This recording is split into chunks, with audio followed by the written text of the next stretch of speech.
Hi, welcome to my channel. चलिए आज पढ़ते हैं पॉलीगन्स, जो कि मैं आर एस अग्रवाल के सारे कॉन्सेप्ट लिया हूँ पहले। अब इसके बाद हम दूसरे पार्ट में पढ़ेंगे उसके डेरिवेशंस, जितने भी मतलब वहाँ पे फार्मूला दिया हुआ है, ठीक है, रेगुलर पॉलीगन्स का और कॉन्वेक्स पॉलीगन का। तो वो सारा हम डिराइव करेंगे, ओके, समझेंगे कि कैसे वो होता है फार्मूला। लेकिन फिलहाल मैं इस वीडियो में मैं आपको बताऊंगा ये सारे डेफिनेशंस इसके, और ये कैसे मतलब कि हम पढ़ते हैं एक्चुअली। तो ये बेसिक मतलब है आपका, ये पूरा आपको ग्राउंड बनाएगा। आपका जो फिलॉसफी है इसका पूरा मतलब कि जो अंडरस्टैंडिंग है पॉलीगन्स का, वो यहाँ पे बेस आपका बन जाएगा। ओके, तो समझिएगा what is a plane curve. तो प्लेन कर्व क्या होता है? तो एक ऐसा कर्व जो प्लेन पर बने, ठीक है। तो ये जैसे कि व्हाइट बोर्ड यहाँ पर है, तो ये प्लेन है एक तरह से। तो इस प्लेन पर हम पहले से ये इमेजिन करेंगे कि इस प्लेन पे हमारे मतलब इनफाइनाइट पॉइंट्स हैं, जैसे कि हर जगह देर आर, मतलब कि आप यदि यहाँ पे पॉइंट्स बनाएंगे ना, तो इनफाइनाइट पॉइंट्स बनेंगे। तो इन्हीं सारे इनफाइनाइट पॉइंट्स को एज्यूम करते हुए हम ये पढ़ेंगे सारी चीजें, ओके। तो प्लेन कर्व क्या होता है? जब भी आप अपना पेन या फिर कोई भी, आप जैसे मार्कर में यहाँ ले हूँ, तो मार्कर आप किसी एक पॉइंट से स्टार्ट करिए और बिना उठाए आप मूव करते रहिए। जस्ट कीप ऑन मूविंग और रोक दीजिए। तो इसे बोलेंगे कि this is a plane curve. ये एक प्लेन कर्व है, लेकिन ये कोई रेगुलर नहीं बना है, मतलब एक कुछ बता नहीं रहा कि ये है क्या। खैर, मतलब खैर हमें प्लेन का डेफिनेशन समझना था। What is a plane curve, what is a curve. तो कर्व क्या होता है? जब भी आप किसी भी प्लेन पर, कॉपी पे या किसी भी प्लेन पर आप एक पॉइंट से उठाते हैं पेन, और वहां से मूव करते करते आप बिना उठाए, पेन को बिना उठाए मूव करते रहते हैं, और कहीं पर ले जाकर के बंद कर देते हैं। तो जैसे कि ए और बी के बीच में जो बना हुआ ये कर्व है, this this figure is called plane curve. जैसे कि आप ऐसा भी कर सकते हैं कि एक पॉइंट से उठाएं और वहीं पर ला करके फिर ज्वाइन कर दें, तो this is also a plane curve, okay. तो प्लेन कर्व को ऑन द बेसिस ऑफ कि इनिशियल पॉइंट, प्लेन कर्व को डिवाइड किया गया है, प्लेन कर्व्स को क्लासिफाई किया गया है एक बेसिस पर कि इनिशियल पॉइंट और फाइनल पॉइंट कहाँ कहाँ है, ठीक है। तो जब इनिशियल पॉइंट और फाइनल पॉइंट, तो इनिशियल आपका ये मान लीजिए कि ये आई है, और फाइनल पॉइंट आपका एफ यहाँ पर है, मतलब कि दोनों जो है अलग अलग पॉइंट्स होंगे, इनिशियल और फाइनल। जैसे यहाँ पर इस कर्व में क्या है, इनिशियल फाइनल, मैंने यहाँ से स्टार्ट किया था, तो ये हो गया इनिशियल, और ये पॉइंट क्या हो गया, फाइनल, ठीक है। यहाँ पर ए इनिशियल है, बी फाइनल है। यहाँ पर देखिए, ये इनिशियल और फाइनल दोनों एक ही पर हैं, ठीक है। तो इनिशियल और फाइनल जो हैं एक ही पॉइंट पर हैं या अलग अलग पॉइंट्स पर हैं, इस बेसिस पर उन्हें डिवाइड किया गया है दो भागों में प्लेन कर्व्स को। और वो किया गया है फर्स्ट एंड सेकंड, ये open curve and closed curve. तो ये मैं मिटा देता हूं, इसके बाद बताता हूं कि what is an open curve and what is a closed curve, okay. तो समझिए, हमारे पास है यहाँ पे ओपन कर्व। ओपन कर्व जो है, जब इनिशियल पॉइंट, मतलब यहां पर इनिशियल पॉइंट और फाइनल पॉइंट सेम पॉइंट न हो, मतलब अलग अलग पॉइंट्स हो इनिशियल और फाइनल। से इनिशियल मान लीजिए ये है, तो यहां से स्टार्ट करिए, हम स्टार्ट किए और आगे बढ़ करके हम यहां तक आकर रुक गए, तो ये फाइनल पॉइंट हो गया। तो ये जो कर्व है ना, इसको बोलेंगे ओपन कर्व, क्योंकि ये ओपन है, मतलब ये दोनों पॉइंट सेम पॉइंट नहीं है, ज्वाइन नहीं है, ठीक है। This is called open curve. तो ओपन कर्व बहुत सारे हो सकते हैं, जैसे कि मैं जैसे कि आपका यदि सेंस के अनुसार समझें, आप आगे पढ़ेंगे भी, जैसे कि एक्स क्यूब होता है, ठीक है। तो क्यूबिक पॉलिनोमियल का जो कर्व बनता है वो भी ओपन होता है, जैसे कि नीचे से स्टार्ट होता है और ऐसे जाता है, ठीक है। तो इनिशियल और फाइनल जो है बिल्कुल मैच नहीं करते, दोनों मिलते नहीं हैं, ओके। तो ऐसे हो जाता है। पैराबोला जो होता है वो भी ऐसे ओपन कर्व होता है, दिस इज ऑल्सो ओपन। तो जैसे कि हमारे पास वो है, बहुत सारे कर्व ऐसे हो सकते हैं, जैसे कि अब मान लीजिए कि ऐसी भी हो सकता है, ये भी क्या है, ओपन है, हमारा इनिशियल और फाइनल जो है ज्वाइन नहीं है। तो इस तरह के कर्व्स को बोलते हैं ओपन कर्व। तो समझ में आ गया होगा आपकी कि what is an open curve, okay. तो ओपन कर्व्स में एक और एग्जांपल मैं आपको देता हूं, जैसे कि यहां से स्टार्ट किए और आपने ऐसे बनाते बनाते क्या किए, यहां तक आकर रुके, तो ये क्या है, ये एक स्पायरल कर्व है। तो यहाँ पे इनिशियल पॉइंट यहाँ पर है और फाइनल पॉइंट क्या है, यहाँ पर है। तो बिल्कुल ये दोनों क्या हैं, अलग अलग पॉइंट्स हैं, इसलिए हम कहेंगे this is N open curve, ठीक है। जैसे कि आप आर से अग्रवाल के बुक में दिया हुआ है एग्जाम्पल, जैसे कि यहाँ पर ऐसे स्टार्ट किए, ऐसे ले गए, फिर ऐसे ले गए, फिर ऐसे ले गए, फिर यहाँ ले गए, फिर ऐसे ले गए, फिर यहाँ ले गए। तो यहाँ भी क्या हो गया, ये भी this is also an open curve. ठीक है, तो ऐसे करके मतलब आप हजारों अपने मन से एग्जाम्पल बना सकते हैं और समझ सकते हैं। तो this is an are are all the examples of an open curve. Okay, चलिए अब समझते हैं कि what are the closed curves. ठीक है, तो आप समझ ही गए होंगे what are the closed curves, जब दोनों इनिशियल पॉइंट और फाइनल पॉइंट दोनों जो है सेम पॉइंट हो जाएं। ठीक है, जहां से ओरिजिनेट हो कर्व वहीं पर आकर के एंड हो जाए, उस कर्व को बोलते हैं क्या, क्लोज्ड कर्व। जैसे कि सर्कल होता है। ठीक है, सर्कल हम एक पॉइंट से स्टार्ट करते हैं और वो ला करके हम वहीं पर मिला देते हैं। ठीक है, तो दिस इज अ सर्कल। ठीक है, सर्कल आप पढ़े होंगे, तो this is a closed curve, इसको आप कहेंगे क्लोज्ड कर्व। ठीक है, वैसे ही जैसे कि इलिप्स है, जैसे कि जितने भी प्लैनेट्स हमारे होते हैं 8 प्लैनेट्स, वो सारे जो हैं इलिप्टिकल ऑर्बिट्स में मूव करते हैं। तो इलिप्टिकल ऑर्बिट्स मतलब क्या होता है, जैसे कि सन आपके पास यहाँ पर मान लीजिए सन है ये, तो जो प्लैनेट्स हैं वो ऐसे मूव करते हैं। ठीक है, तो ये जो पाथ होता है, जैसे यहाँ से मान लीजिए एक पॉइंट आपने स्टार्ट किया है ऐसे करके और यहाँ मिला दिया, तो ये इनिशियल फाइनल जो है क्या हो गया, एक ही तो हो गया। इसलिए हम कहेंगे कि दिस इज इलिप्टिकल पाथ जो होता है, इलिप्टिकल जो कर्व होता है वो भी क्या होता है, क्लोज्ड कर्व होता है। तो इस तरीके से बहुत सारे एग्जाम्पल आप देख सकते हैं। तो मतलब आप जानते ही हैं, जहाँ से स्टार्ट करेंगे वहीं पे मिला देना है, ये हो गया। फिर यहाँ से ऐसे उठाइए, ऐसे करके यहाँ मिला दीजिए। मतलब चाहे जैसे आप मतलब कर्व खींचें, जैसे कि आप ऐसे कर सकते हैं, ऐसे यहाँ खींचे ऐसे, फिर यहाँ पे आके ऐसे मिला दिए।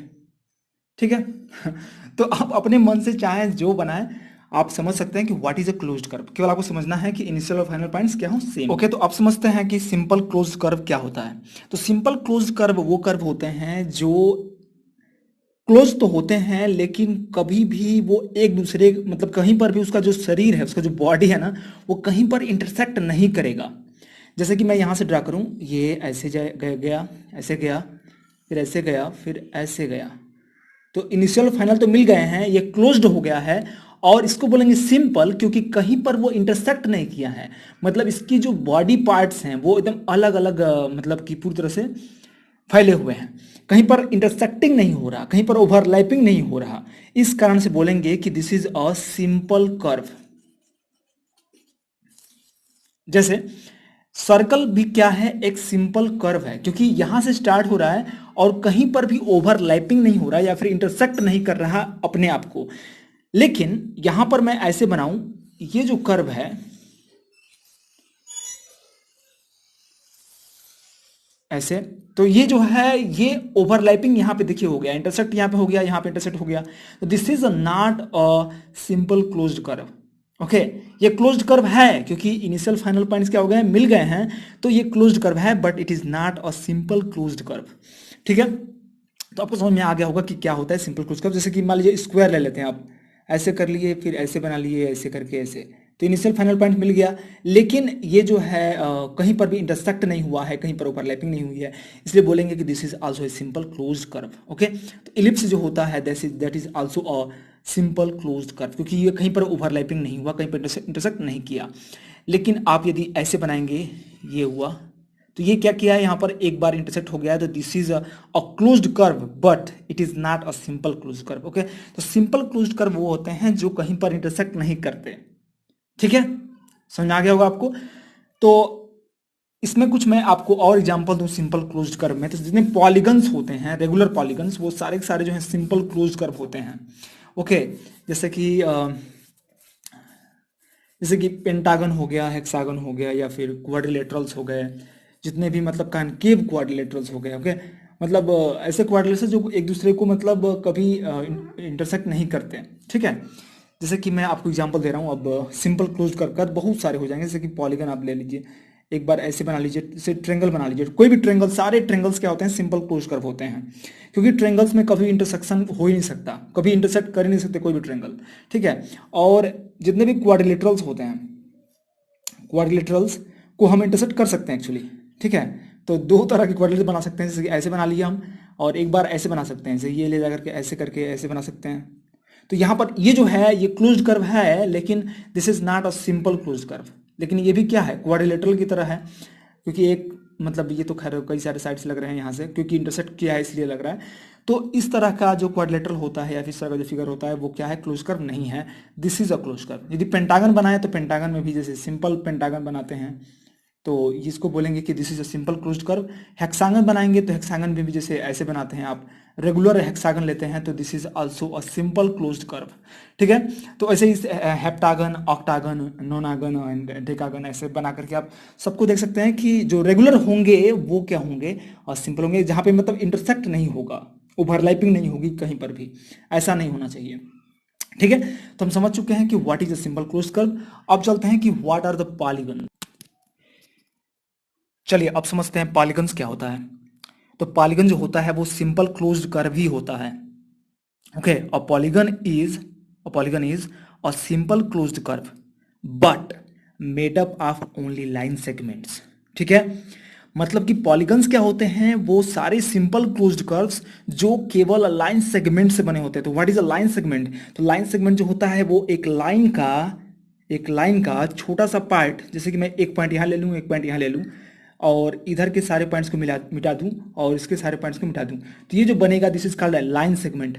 तो वो सारे सिंपल क्लोज्ड कर्व्स जो लाइन सेगमेंट से बने होते हैं, मतलब कि जैसे मैं यहाँ पे ऐसे कर दूं और इसको ऐसे मिला दूं, तो इसको ये जो है क्या है, एक पॉलीगन है जो 3 साइड इसके हैं, और ये जो है एक सिंपल क्लोज कर्व है। यदि मैं क्या करूं कि इसके साइड्स को बढ़ाते जाऊं, जैसे कि अब ये 4 में कर देता हूं, this is also a polygon, क्योंकि इसके 4 साइड्स हैं। मतलब कि ये एक्चुअली बस पॉलीगन में डेफिनेशन यही है कि आपके जो साइड होने, मतलब जो उसके ब्रांच होने चाहिए, मतलब कि साइड होना चाहिए केवल। ठीक है, लाइन सेगमेंट होना चाहिए उसके, जो मतलब लाइन सेगमेंट से जो बना हुआ फिगर होता है उसको बोलते हैं पॉलीगन्स। ठीक है, इसका मतलब ये तो समझिए, यहाँ पे पॉली मीन्स क्या होता है, पॉली मीन्स मेनी, और gun means this is sides, many sides. तो साइड का मतलब क्या हुआ, लाइन सेगमेंट। ठीक है, तो अब समझ गए कि व्हाट आर द पॉलीगन्स। तो पॉलीगन्स जो हैं बहुत तरह के हो सकते हैं, आप समझ गए हैं बिल्कुल यहाँ पे। अब थोड़ा समझते हैं कि इनको कॉनकेव और कॉन्वेक्स किस पे डिफाइन, मतलब कैसे इनको कैटेगराइज किया गया है। तो कॉनकेव और कॉन्वेक्स केवल कैटेगराइज किया गया है वो on the basis of its shape, इसका शेप कैसा है। ठीक है, आकार कैसा है इसका, मतलब कि आकार डिपेंड करता है एंगल पे। ओके, तो एंगल पे डिपेंड करता है कि वो कॉनकेव होगा या कॉन्वेक्स होगा। मतलब कि ऐसा पॉलीगन जिसे मैं बनाऊं यहाँ पे, पहले बताता हूँ कि what is a concave polygon. Okay, तो ऐसा पॉलीगन जिसका एटलीस्ट वन एंगल 180 से बड़ा हो। ठीक है, मतलब एक ऐसा एंगल होना चाहिए जो 180 से बड़ा हो, उसको बोलेंगे कॉनकेव पॉलीगन। जैसे कि मैं आपको यहाँ पे बनाऊँ, यहाँ ऐसे बना देता हूँ और ऐसे बना देता हूँ और ऐसे करके, और मैं इसको ऐसे बना दूँ और ऐसे बना दूँ, तो ये जो पॉलीगन है ना, इसके सारे जो एंगल्स हैं वो लेस देन 180 नहीं है। एक एंगल ऐसा है ना, जैसे ये वाला एंगल, ये ग्रेटर देन 180 है। This is greater than 180। Okay, और ये जो है सारे लेस हैं। तो मैंने कहा क्या, एट लीस्ट वन एंगल ऐसा मिलना चाहिए जिसमें वो ग्रेटर देन 180 हो। तो इसका शेप देखिए एकदम डिफॉर्म हो गया है ना, इसका शेप डिफरेंट लग रहा है, तो उसको बोलते हैं concave polygon. This is called concave. तो कॉनकेव कॉन सॉरी ये वो है कॉनकेव पॉलीगन। ओके, एक और बात समझिएगा, तो कॉनकेव का मतलब ये भी समझ सकते हैं, जैसे कि आप पढ़ते हैं convex mirrors and concave mirrors and convex mirrors, या फिर concave lenses and convex lenses, उससे भी संबंध इसका है, आप समझ जाएंगे यदि आप अच्छे से उसको स्टडी करेंगे तो। खैर, अब आगे बढ़ते हैं। इसे कॉन्वेक्स क्या होता है, कॉन्वेक्स वो होता है जिसके जितने भी इंटीरियर एंगल्स होते हैं, यहाँ भी सारे मैं इंटीरियर एंगल्स की बात कर रहा था। ओके, जितने भी इंटीरियर एंगल्स होते हैं सारे के सारे 180 से लेस होना चाहिए, उसको बोलेंगे कॉन्वेक्स पॉलीगन। ओके, तो ऐसा पॉलीगन जिसके सारे इंटीरियर जो एंगल्स हैं, सारे जो इंटीरियर एंगल्स हैं वो सारे के सारे जो हैं लेस देन 180 हैं। तो ये क्या है, लेस देन 180 है, ये भी लेस देन 180 है, ये भी लेस देन 180 है, क्योंकि ऐसे ये एंगल होता है 180, देखिए हमेशा। तो इस एंगल से तो ये छोटे ही हैं सारे के सारे, तो ये सारे के सारे एंगल्स जो है 180 से छोटे हैं, इसलिए हम बोलेंगे क्या कि this is a convex polygon. तो कॉन्वेक्स पॉलीगन जो है हमेशा फैला रहता है बाहर की तरफ। ठीक है, तो इसका शेप और इसका शेप में आप कंसिडर कर सकते हैं, देखिए ध्यान से, इसका शेप में थोड़ा सा ये अंदर की तरफ एक बल्ज है, ओके। लेकिन इसमें क्या है, सारे बाहर की तरफ बल्ब जैसे निकले हुए हैं, बाहर की तरफ फैला हुआ है। तो यही डिफरेंस है कॉनकेव और कन्वेक्स में, मतलब शेप का डिफरेंस आ जाता है। शेप डिपेंड करता है एंगल पे। एंगल 180 से यदि एटलीस्ट एक भी एंगल यदि 180 से ज्यादा हुआ, इंटीरियर एंगल की बात कर रहा हूं मैं, यदि 180 से ज्यादा हुआ एक भी एंगल तो उसे बोलेंगे क्या, कॉनकेव पॉलीगन। और यदि सारे एंगल्स यदि 180 से छोटे हैं, सारे एंगल्स छोटे होने चाहिए, उसको हम बोलेंगे कॉन्वेक्स पॉलीगन। और यही जो कॉन्वेक्स पॉलीगन है, इसी के बारे में स्टडी करना है आपको पूरे इस चैप्टर में, ठीक है। ये कॉनकेव पॉलीगन्स को आप हायर क्लासेस में स्टडी करेंगे, लेकिन कॉन्वेक्स पॉलीगन अभी इधर पढ़ेंगे आप, ठीक है। अब देखिए पॉलीगन्स को डिफरेंशिएट किया गया है या फिर कैटेगराइज किया गया है रेगुलर और इरेगुलर पे, और ये डिपेंड किया गया है, मतलब ये कैटेगराइज किया गया है डिपेंडिंग ऑन द साइड्स, मैंने साइड्स का लेंथ क्या है, ओके। ये किया गया था एंगल पे। केवल दो ही तरीके होते ही हैं, मतलब किसी भी पॉलीगन को हमें कैटेगराइज करना है, दो ही तरीका है। एक तो एंगल पे, एंगल कितना कितना है, तो एंगल में बता दिया मैंने। साइड कैसा है, ओके। तो ऐसा पॉलीगन जिसका साइड, इसका बता रहा हूं मैं, ऐसा पॉलीगन जिसके सारे साइड्स इक्वल हों, सारे साइड्स इक्वल हों। यदि 2 सेंटीमीटर का एक साइड है तो सारे साइड्स जितने 5 यदि साइड्स हैं तो पांचों साइड 2 सेंटीमीटर 2 सेंटीमीटर 2 सेंटीमीटर होना चाहिए। तो हम बोलेंगे क्या कि that is a regular polygon. Regular जो वर्ड है उससे समझ में आ रहा है कि वो रेगुलर होना चाहिए।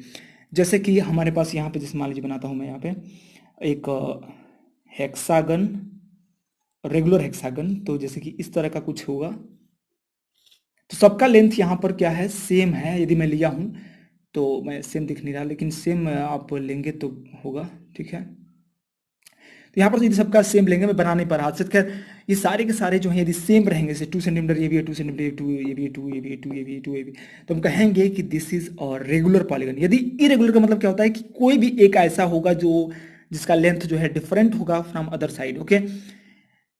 एक भी एटलीस्ट वन, यदि कोई भी एक साइड यदि अलग हो गई दूसरे साइड से तो इसका मतलब कि वो इरेगुलर है। या फिर ऐसा भी हो सकता है कि सारे के सारे साइड्स जो हैं एकदम अलग अलग हों, ठीक है। 1 2 3 4 5 6, जैसे कि 1 2 3 4, तो ये क्या है, this is irregular polygon, okay. तो हमने समझ लिया है ये पूरा कॉन्सेप्ट जो है यहाँ से लेकर के यहाँ तक।